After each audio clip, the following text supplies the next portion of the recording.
Good morning, students.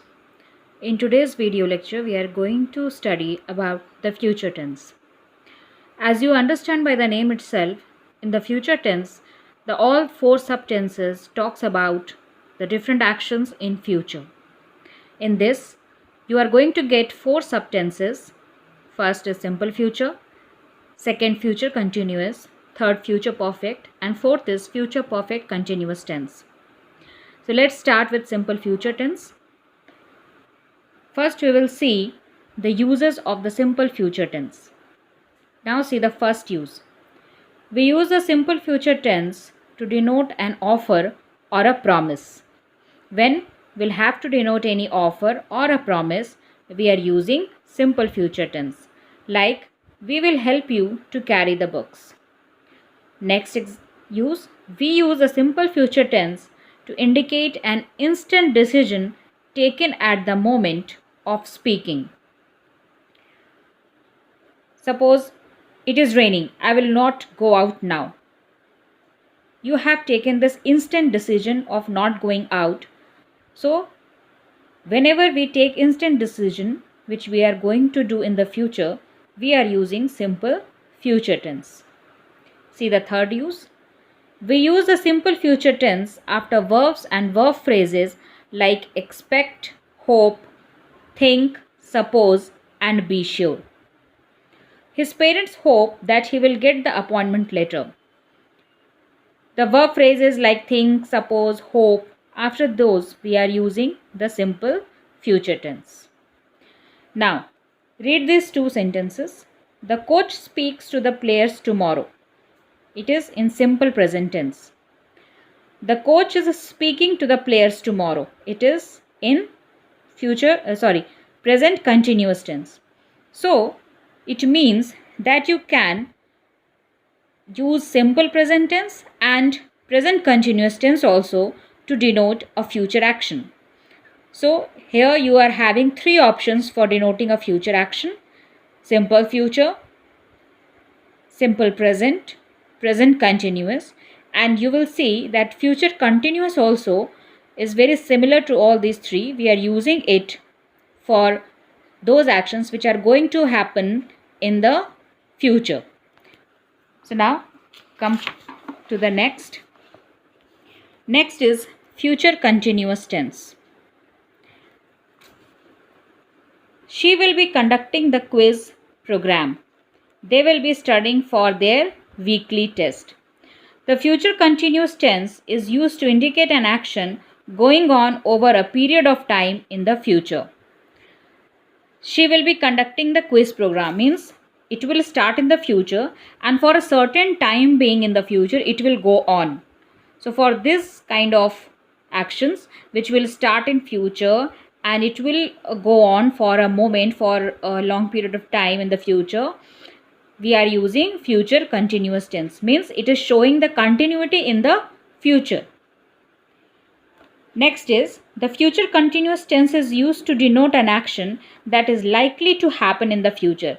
As I have told you that it is just like the simple future and present continuous and simple present. You can also use this future continuous tense for those actions which are likely to happen in the future. Like father will be buying a new laptop for himself this week. What it denotes? This action is going to happen in the future.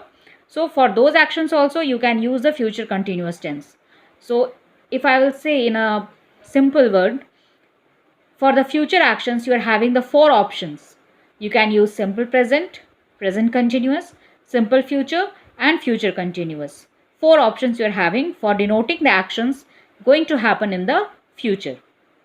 The next use is the future continuous tense is used to indicate an action which is the result of a routine. The doctor will be attending to his patients now. He is always available in the evening. Indicate an action which is the result of a routine. What is the routine? Always available in the evening. So, because they are knowing the doctor is available in the evening, so definitely he will be attending to his patients now at the time of evening.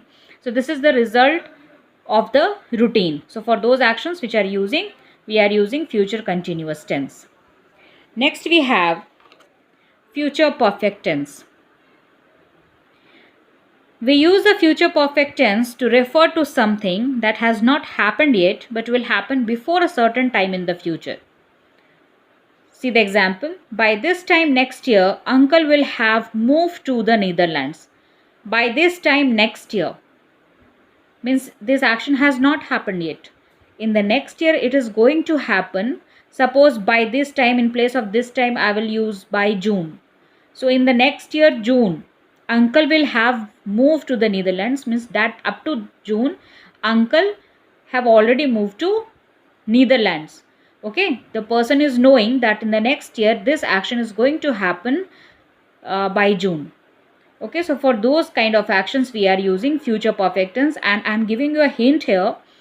You will see by 2022, by this time, when you will see these kind of phrases, no, there you will simply understand that this kind of actions are indicating the future perfect tense. Here we will have to use the future perfect tense. Okay, because these times are indicating a certain time in the future.